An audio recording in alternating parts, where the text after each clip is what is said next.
শীত তো যাবো যাবো করছে, কিন্তু শীতের যে আমরা ফুল গাছ বসাই সেগুলো আস্তে আস্তে শুকিয়ে আসছে। কিন্তু এই গাছ প্রত্যেক বছর কেনার থেকে আমার মনে হয় যে এর যদি বীজ সংগ্রহ করা যায় তাহলে খুব ভালো হয়। তো দেখো প্রত্যেকটা গাছের বীজ তোমরা কিভাবে রাখবে, প্রত্যেক বছর নার্সারি থেকে গাছ না কিনে কিভাবে বীজ রাখবে সেটা আমি তোমায় দেখিয়ে দিই। দেখো এই গাছটার নাম আমি জানি না ঠিক, কিন্তু এটা আশা করছি এটার নাম হচ্ছে ডিয়ান্থাস, যতদূর আমি দেখেছিলাম। তো এর বীজ সংগ্রহ করা খুবই সহজ ব্যাপার।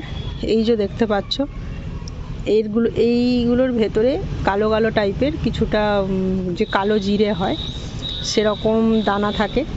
তো সেগুলো সংগ্রহ করো, সহজেই পরের বছর গাছ পেয়ে যাবে, যেমন সুন্দর সুন্দর ফুল পেয়ে যাবে। তারপর আসছে ইনকার তো খুবই সহজ। এই যে বীজগুলো শুকিয়ে গেলে, এই যে তলার অংশটা শুকিয়ে গেলে একদম রেখে দিলে এখান থেকেই প্রচুর চারা বেরোয়। এটা খুবই সহজ। এখানে রক্তগাঁদারও তাই। তারপর আসছি চন্দ্রমল্লিকার যেটা হচ্ছে এটার বীজ সংগ্রহ করা যায় না, কিন্তু এই যে মাদার প্ল্যান্ট যেটা আছে এটাকে যদি ছাঁটাই করে দাও, এখন আমার গাছে কুঁড়ি আছে বলে আমি ছাঁটাই করিনি, কিন্তু যদি ছাঁটাই করে দাও এর গোড়া থেকে অনেক চারা বেরোবে। এই যে দেখো বেরিয়েও গেছে।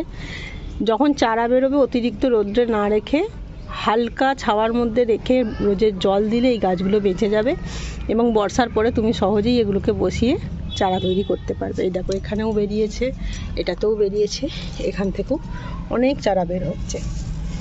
তারপরে আসছি অ্যাস্টারের কিন্তু বীজ সংগ্রহ করা যায়।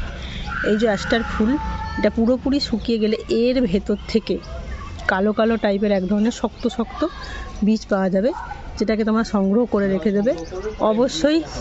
অবশ্যই সেগুলো একটা ভালো জায়গার মধ্যে, যাতে সেগুলো জল না পায় বা ভিজে না অবস্থায় থাকে, শুকনো অবস্থায় কোনো কাগজের র্যাপারে তুমি রেখে দিলে এখান থেকে অসংখ্য চারা পাবে। একটা ফুল থেকে 100-র বেশি চারা পাবে। তারপরে আসছি ডালিয়া। দেখো আমার ডালিয়া গরমের কারণে কত ছোট হয়ে গেছে, তবু কয়েকটা ফুলের কুঁড়ি আছে, তার জন্য আমি গাছটা কাটিনি। কাটতে আমার খুবই কষ্ট হচ্ছে। তো এই গাছের কিভাবে চারা তৈরি করবে, খুব সহজ। এই গাছটা যখন পুরোপুরি শুকিয়ে যাবে তখন এর তলায় কন্দমূল টাইপের, যেমন আলু শাঁখা আলু হয় সেরকম এক ধরনের মূল পাওয়া যাবে। সেই মূলটাকে তুমি রেখে দিতে পারো। এর এই অংশটা থেকে দেখো, এই যে এগুলোতে অনেক দানা হয়, এর ভেতরে দানা থাকে, সেগুলো থেকে তুমি এই গাছ করে ফেলতে পারো। সুতরাং প্রত্যেক বছর না নার্সারিতে দৌড়ে তোমার এই বছরের গাছ থেকেই বীজ সংগ্রহ করে পরের বছরের জন্য আবার একটা সুন্দর বাগান তৈরি করতে পারো। চলো বাই।